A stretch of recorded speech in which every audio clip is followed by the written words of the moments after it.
እንዴት ናችሁ? ደህና ናችሁ አላችሁልኝ? እኔ እግዚአብሔር ይመስገን። እንዴት ናችሁልኝ? የእውነት በጣም ነው ያዘንኩት። ብቻ አላውቅም። ነፃነት ሞት በጣም በጣም ነው የሚያሳዝነው። ነፍሱን በአጸደ ገነት ያኑረው። እውነት ለመናገር ነፍሱን ይማረው። እውነት በጣም ነው ያዘንኩት። በጣም ምን እንደምል እኔ ራሴ ግራ ገባኝ። ነፍሱን ይማረው ብቻ ነው የሚያስብለው። እውነት ለቤተሰቦቹ መጽናናት ይስጣቸው። ምን ያክል ልጆቹን፣ ሚስቱ፣ ሁሉ ቤተሰቡ እውነት መጽናናትን ያድላቸው። ሌላ ምንም የሚባል ነገር የለምና የደረሰበት ነው የሚያውቀው። እውነት ለመናገር እንጃ በጣም ነው ያዘንኩት። በጣም ሲበዛ ምክንያቱም እኔ የደረሰብኝን ስለማውቀው ማለት ነው። እኔም ከአንድ ሁለት ሰው በሁለት ወር ውስጥ ስላጣው ምን ያክል እንደተሰማኝ ልክ እንደዛ ጊዜ ነው የተሰማኝ። ቤተሰቦች ምን ይሰማቸዋል? መድኃኒዓለም እሱ ብቻ ያጽናናቸው። ሌላ ምንም አይባልም። መጽናናት እንዲህ ሲባል ቀላል ይመስላል፣ ግን ከባድ ነው። እኔ ለማለት ራሱ ከበደኝ። እውነት የሚገርም በጣም እኔ እንጃ። ቀልዱ የሚያስቀው ድራማው የሚዋጣለት ሰው የነበረ ሰው ነው። ብቻ እግዚአብሔር መንግስተ ሰማያትን ያውርሰው። እግዚአብሔር አምላክ ለቤተሰቦቹ መጽናናትን ነው። በጣም ነው ያዘንኩት የእውነት እግዚአብሔርን ምን እንደምናገር ራሱ እኔ እንጃ። ምክንያቱም እኔም ከ6 ወር በፊት ቦታ ላይ ነበርኩኝ እና እሱን ተሰማኝ። ማመን አቃተኝ።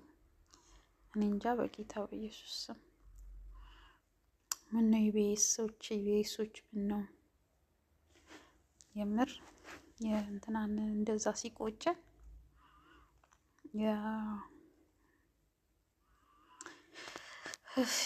የቤስ ላይ ሞተው ስም ጠፋኝ እኮ ከደነጋጤ። የምር በጣም ነው የደነገጥኩት። በጣም እኔ ሲደርስብኝ የደነገጥኩት ድንጋጤ ነው የደነገጥኩት። ማርያምን ማመን አቃተኝ። ነፍሱን ይማረው መድኃኒዓለም እንጂ ሰው ለዚች ጊዜ እንባላለን፣ ለዚች ጊዜ እንጣላለን፣ ለዚች ጊዜ ሁሉ ነገር እንሆናለን። እቺ ናት እኮ በቃ ለዚች ዓለም ጦስ ብለን ነው ጥለነው ለምንሄደው። አስፋው መሸሻው እና የዛኔ ራሱ በጣም እና የቤሶች አንጋፋውን ምን ነው አላችሁ። የእውነት ነፍስን ይማረው። በጣም ነው ያዘንኩት። በጣም እኔ እንጃ እንዴት እንደምገልጸው ግራ ነው የገባኝ። መድኃኒዓለም ነፍሱን ይማረው እና ቤተሰብ ማጣት በጣም ከባድ ነው። በጣም ለልጆቹ ብቻ አላውቅም። ሁሉ ነገር እኮ ብዙ ነገር ከጀርባው አለ። ቤተሰብ የሚረዳው አለ፣ ልጅ የሚያሳድገው ቤተሰብ፣ እናት ይኖረዋል፣ አባት ሊኖረው ይችላል። ብዙ የሚደግፋቸው ነገር አሉ። እሱ ሲወድቅ ብዙ ነገሮች ይወድቃሉ አብሮ እና እኔ አንዳንዴ እፈራለሁ። መድኃኒዓለም ወይ የሆነ ብቻ አላውቅም። እኔ በአቅሜ እፈራለሁ። ምክንያቱም ሞት አይደለም የምፈራው፣ ከኔ ጀርባ ያለውን ነው የምፈራው። እግዚአብሔር አምላክ እኔ እንጃ። ይሄ ሞት አንባላ ፍቅር ቢሰጠን የምር ፍቅር ሁሉም በቀኑ ነው በእርግጥ የሚሄደው፣ ግን ቀኑ ሆኖ ግን የሆነ የሚያስደነግጣል አይደል? በቀኑ ነው ሲል እኛ እንደዚህ ልንን እንችላለን። ቤተሰብ ግን በቀኑ ነው አይልም። እኔ እግዚአብሔርን በጣም ወንድሜ ሲሞት አማርሬው ነበረ ማለት መናገር የሌለብኝን ተናግሬ ነበረ።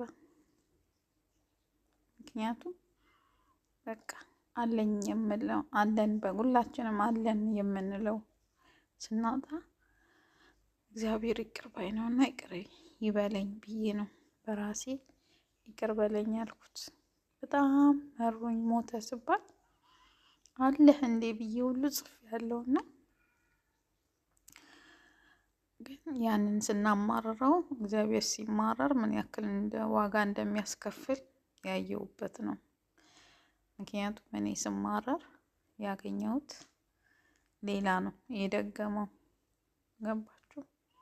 አንዳንዴ ሀዘን ስናምር ይደጋገማል የሚባለው ልክ ነው፣ ስለደረሰብን ማለት ነው። እና እግዚአብሔር እንግዲህ ያንን ልል የቻልኩት ከእግዚአብሔር በታች መከታችን አድርገን ስለምናየው ብዙ ነገሮችንም አብረን ስላወራን ብዙ ነገሮች ስለተማከርን ያን ነገር ስላልሆነ ስላልተሳካልን ስላላደረግነው አብረን ሆነን ብዙ የምንመኝለት ነገር ነበር። እሱን ሳናደርግ ብዙ ነገሮችን ነው አብሮ ያጣነው እና የዛኔ በጣም አማረርኩት እግዚአብሔር። የምሬ ነው። በቃ ሞተ ሲባል የ3 ቀን ህመም ነው። በእርግጥ ሞተ ሲባል ግን አማረርኩት እና የእሱን ቤተሰብ ደግሞ ከጀርባው ምን እንዳለ እኛ እንደ ቀላል ነፍስ ይማር ልንል እንችላለን። ቤተሰቦቹ፣ ልጆቹ፣ ሚስቱ በእርግጥ የተሻለ ሀገር ነው የሚኖሩት። እነሱ በተሻለ ሀገር ቢኖሩም የእሱ አስታውሶ ይኖረዋል፣ ቤተሰብ ይኖረዋል፣ እህት ወንድም፣ ብዙ ነገሮች ብዙ እና መጽናናቱን ይስጣቸው መድኃኒዓለም። በእርግጥ የሞተ ተጎዳ ቤተሰብ ይጽናናል፣ በረጅም ጊዜም ቢሆን ባይረሳውም ይጽናናል። ምን ያው ህይወት ይቀጥላል። ያችን ህይወት አትመጣም በእርግጥ መልሳ፣ ግን ህይወት ትቀጥላለች። ምንም ማድረግ አይቻልም በህይወት ዘመን ማለት ነው። አንዳንድ ጊዜ መልሰን የማናመጣቸው ጊዜ ደስታ፣ ሀዘን አለ። ሀዘን ብቻ የሚሆንብን ደስታችን፣ ምኞታችን፣ ድርጊታችን፣ ብዙ ነገሮች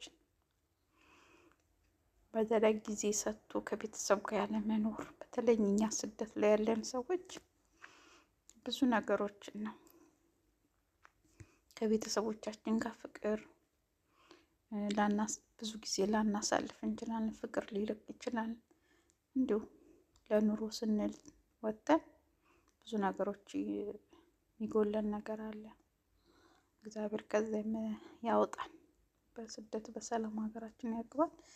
እድሜ ሰጥቶ ግን በተለይ እኔ ይቆጨኛል። ምክንያቱም ከወንድሜ ጋር ቁጭ ብለን ምንም አውርተን አናውቅም። በጣም ረጅም ዓመት እንገናኛለን። ወይ ለስንት ሰዓት ነው እንጃ፣ ለረጅም ዓመት ጊዜ አግኝቼው አላውቅም። ለረጅም ጊዜ በጣም ቆየን። በጣም የምሬ ነው። እና አንዳንድ ጊዜ እሱም ከልጆቹ ጋር ለረጅም ጊዜ ላይገናኝ ይችላል። ልጆቹ በብዙ ነገሮች ሊጎዱ ይችላሉ። እውነት ለመናገር ቤተሰብ ብቻ ክፉ አያድርስብን። ልጆቹም እግዚአብሔር ቀንቶ ታይቶም ሊሆን ይችላል፣ ሳይም ይሆናል የሄደው። እግዚአብሔር አምላክ እንግዲህ ብርታቱን ይስጣቸው። ሌላ ምንም አንልም። እህቴ ስትደገም እንደዛው እኔ በ2 ወር ውስጥ እህቴ ስትደገም በቃ እግዚአብሔር ሆይ ይቅር በለኝ አልኩ። እግዚአብሔርን ለመንኩት። የዛን ሰዓት አስቀይሜክ ነው፣ ይቅር በለኝ፣ ይቅር በይ አምላክ ነህና ይቅር በለኝ አልኩኝ። እሷም እንደዛው ልጆቹ አሉ፣ ገና ናቸው፣ ራስ ችለው አኖሩም፣ ሁለቱም ብቻ ወንድሜም እና አንዳንድ ጊዜ ቤተሰብ አስፈላጊ ነው። ግን ያው ማደጉ አይቀርም፣ መኖሩ አይቀርም። በእርግጥ ብቻ እግዚአብሔር ያጽናቸው መድኃኒዓለም፣ ለቤተሰቦቹ መጽናናትን ይስጣቸው። እውነት የራሴን ቁስል አስታወስኩኝ የእሱን ቪዲዮ ስሰራ። በቃ ልቤ በጣም ያዘነው እውነት ለመናገር እና እግዚአብሔር አምላክ ለቤተሰቦቹ መከታ ጋሻ የሚያደርግላቸው ከልጆቹ ይውጣል፣ ከልጆቹ ወጥተው ያግኙ ነው የምለው። ሌላ ምንም አልልም። እውነት በጣም ያዘንኩት በጣም ሲበዛ። ይህን ስቀዳው ራሱ ድምፅ ራሱ እርግጠኛ ነኝ ብዙም አይሰማም ብዬ አስባለሁ። ምክንያቱም ብዬ ነው እና ብቻ የተሰማኝን ልናገር ብዬ ነው። አመሰግናለሁ። ላይክ ሼር ማድረጋችሁን አትርሱ። እግዚአብሔር አምላክ ከሀዘን ሁሉ ይሰውራችሁ፣ ክፉ ከቤተሰብ አያሳያችሁ። እግዚአብሔር አምላክ እውነት እኛን ምን ያክል እንደጎዳን ስለምናውቅ ከአንድም ሁለት እንዳልኳችሁ ደህና ሁኑልኝ። መልካም ጊዜ፣ ከክፉ ሁሉ ይሰውራችሁ፣ እሱም ነፍሱን ይማረው።